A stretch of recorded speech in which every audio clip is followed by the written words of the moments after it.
Hello అందరికీ. ఈరోజు దీపావళి మనం ఎందుకు జరుపుకుంటామో తెలుసుకుందాం. దానికి 3 కారణాలున్నాయి. అవేంటో తెలుసుకుందాం. శ్రీరాముడి అయోధ్యకు తిరిగి వచ్చిన కథ. రాముడు అయోధ్య రాజు, దశరథుని పెద్ద కుమారుడు. అయితే కైకేయి అనే తల్లి తన కుమారుడు భరతుడు రాజు కావాలని కోరింది. దాంతో రాముడు 14 సంవత్సరాల వనవాసంకు వెళ్ళిపోయాడు. సీతాదేవి మరియు లక్ష్మణుడు ఆయనతో వెళ్లారు. వనవాసంలో ఉన్నప్పుడు రావణుడు సీతను అపహరించాడు. దాంతో రాముడు వానర సైన్యాన్ని సేకరించి లంకపై యుద్ధం చేసి రావణుడిని సంహరించాడు. సీతను తిరిగి తీసుకువచ్చి ధర్మాన్ని స్థాపించాడు. 14 సంవత్సరాల తర్వాత రాముడు తిరిగి అయోధ్యకు వచ్చినప్పుడు ప్రజలు ఆనందంతో దీపాలు వెలిగించి రాముడి విజయాన్ని స్వాగతించారు. ఇది చీకటిని పారద్రోలే వెలుగు యొక్క ప్రతీక. అందుకే ఈ రోజును దీపావళిగా జరుపుకుంటాం. రెండవ కథ, మహాలక్ష్మీదేవి అవతారం. ఒకసారి దేవతలు శపథం కారణంగా బలహీనమయ్యారు. అసురులు ప్రపంచాన్ని కబలించారు. దేవతలు విష్ణుమూర్తిని ఆశ్రయించారు. విష్ణువు చెప్పాడు, క్షీరసాగరాన్ని మతించండి.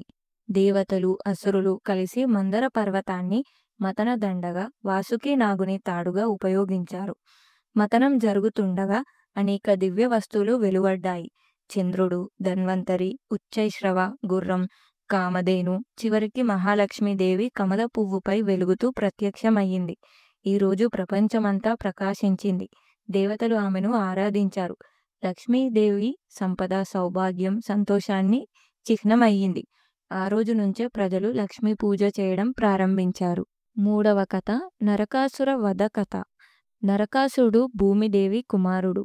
అతను ఒకసారి బలమైన రాక్షసుడిగా పెరిగి దేవతలు, ఋషులు మరియు స్త్రీలను బాధించేవాడు. అతను దేవతలలోనూ భయంకరుడయ్యాడు. దేవతలు శ్రీకృష్ణుణ్ణి ప్రార్థించారు, ఓ కేశవ, ఈ నరకాసురుడి అహంకారం తాళలేము. అప్పుడు శ్రీకృష్ణుడు తన భార్య సత్యభామతో కలిసి యుద్ధానికి బయలుదేరాడు. కృష్ణుడు గరుడిని ఎక్కి నరకాసురుడి రాజ్యానికి వెళ్ళాడు. భయంకరమైన యుద్ధం జరిగింది. చివరికి సత్యభామదేవి నరకాసురుడిని సంహరించింది. నరకాసురుడు మరణించే ముందు కృష్ణుణ్ణి ప్రార్థించి అన్నాడు, ప్రభు, నా మరణ దినం సంతోషంగా జరుపుకోవాలి. అందుకే అతని వధ తరువాతి రోజు ప్రజలు దీపాలు వెలిగించి ఆనందించారు. ఈ రోజును నరక చతుర్దశి అని అంటారు. ఇది చెడుపై మేలు గెలిచిన రోజు. అజ్ఞానంపై జ్ఞానం, అంధకారంపై వెలుగు గెలిచిన రోజు. ఈ 3 కారణాల వల్లే మనం దీపావళి జరుపుకుంటాం.